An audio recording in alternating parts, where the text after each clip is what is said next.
As I'm sure a lot of you have noticed, there are still a ton of Kobes being worn around the NBA, WNBA, NCAA, and just local gyms around the world. The weird thing about that is we're kind of living in a golden age of basketball shoes right now. There is just limitless selection out there, and most shoes being put out right now are pretty darn good, even from lesser known brands. Plus, more players than ever now are getting their own signature shoes, which I think is great because it just increases the diversity of shoe designs out there.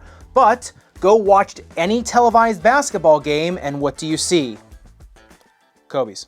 Now these Kobes here are starting to get pretty beat up because, as I've said before, even though my passion for shoes lies in what's underneath of them, I still won't cut open a new Kobe just because I want to give that opportunity for somebody else to buy them. Plus, they are still really being sold predominantly in the resale market, although that is changing now thanks in large part to the amount of college and pro players going to such great lengths to wear them. So the question remains, why are so many pro and college players who may or even may not be endorsed by Nike forgoing newer shoes and still playing with Kobe Bryant's signature shoes?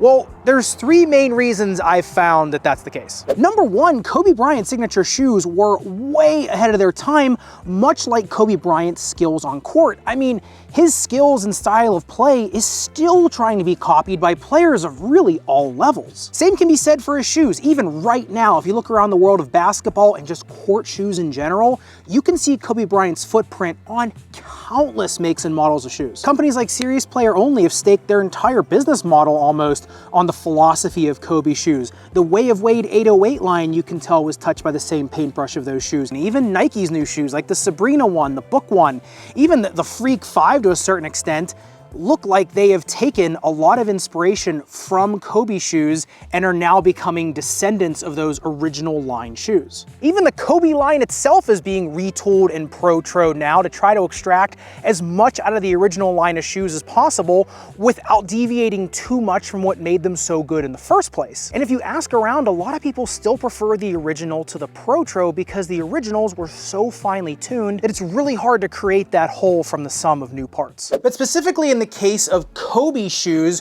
what I mean by ahead of their time is that when Kobe first came into the league and when he started actually getting his own shoes, the shoes he was wearing were pretty big and bulky, much like a lot of the other shoes out there at the time. But it's pretty obvious that Kobe quickly decided that he needed to zig where others were zagging, and at least try to help create a shoe line that was more meant to accentuate his footwork and his game style versus other shoes at the time, which were more meant to, contain his feet. And so from that point on, Kobe shoes really started pushing the limits of how lightweight materials could perform as high-level tools for NBA-level footwork, and to a certain extent, each iteration of the Kobe line would build on the lessons learned from the previous one. Case in point, the way the Kobe line a lot of times uses stiffer shank materials like carbon fiber and TPU, not in a just throw it against the wall and see what sticks method, but placing them really strategically only in places you're really going to need them for pivoting power, or only in places that the shoe needs it for reinforcement,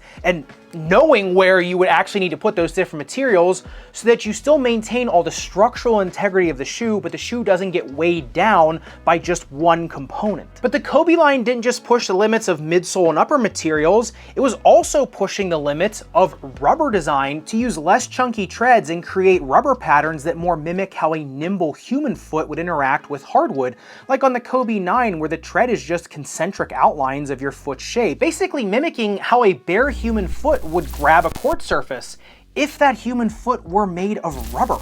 It's wild. And that last point brings me to the second reason why the Kobe line is still so popular amongst most elite players, and that's because these shoes are meant for people with an absolute command of their footwork. See, in my mind, the Kobe lineup just isn't all that great for somebody with novice or just basic footwork skills.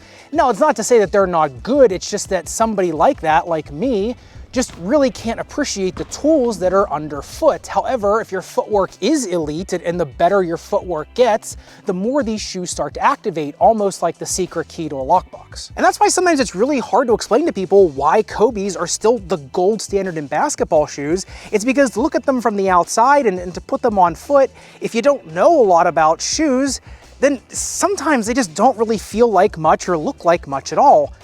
But then again, that's kind of the point. And that's why I love the thought process behind the Kobe line, and that is the simple fact that less is more.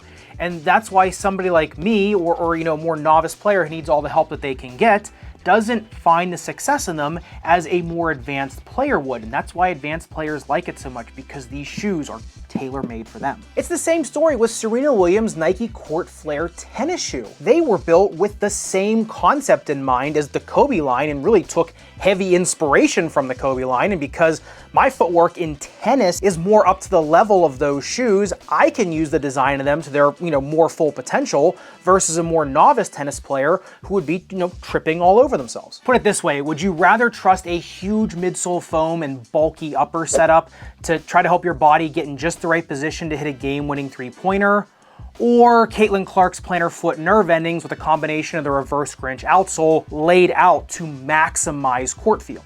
And maybe that's why I love Aaron Gordon's signature shoes so much, because there's so much in them to protect me from myself. Not saying Aaron Gordon's shoes aren't great or that Aaron Gordon isn't a phenomenal player, which he is. It's just his shoes can be used by a much broader swath of the basketball playing audience and have tools in them that just about anybody can extract, versus a lot of Kobe's that work best when you have the skills to put your feet in just the right position and activate just the right intrinsic and extrinsic musculature. That's why to me the Kobe line found the best mixture of minimalist footwear and maximalist components to create really the perfect balance. Remember, barefoot shoes are all well and good for training and they can really teach you a lot about your own footwork, but for day-to-day use, especially on a basketball court, they do come with their whole, you know, own set of issues.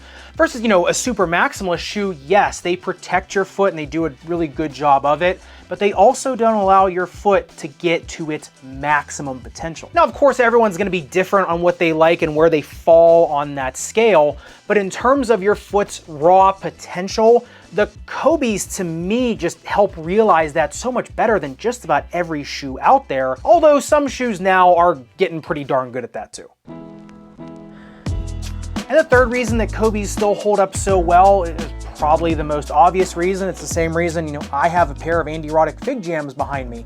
You know, he's an idol to athletes, and people want to channel that motivation into their own game. By wearing a Kobe sneaker, just the thought of him and his game, you know, kind of stays top of mind to players, and in turn, it can be that extra psychological boost to play your best or just run a little bit harder or to focus just that little bit more. You know, prime example, what do people talk about the most when they talk about Kobe Bryant? His mentality, the Mamba mentality. That's discussed way more than were his physical capabilities. And as athletes, we all know that the mental side of your game can elevate you or completely destroy you. So then being able to look down at your shoes and see that physical representation of grit, mental toughness, and endurance just may be enough to help you get over whatever mental hill you're climbing on the court that day. So that brings me to the question, what's your favorite Kobe, right? You know, so many people have so many different, you know, attachments and loyalties to different shoes in his lineup. I'd love to know which one is your favorite. I'd love to just kind of get the overall sense of where the community's at and which one they feel like was the best in the lineup. So let me know in the comments down below. And if you do want to see which shoes I think take the most inspiration of the Kobe's and which ones I think most closely resemble the build characteristics of the original line, make sure you click into this playlist up above and subscribe down below. Respect your rubber and foam. I'll see you somewhere in the Sneakerverse.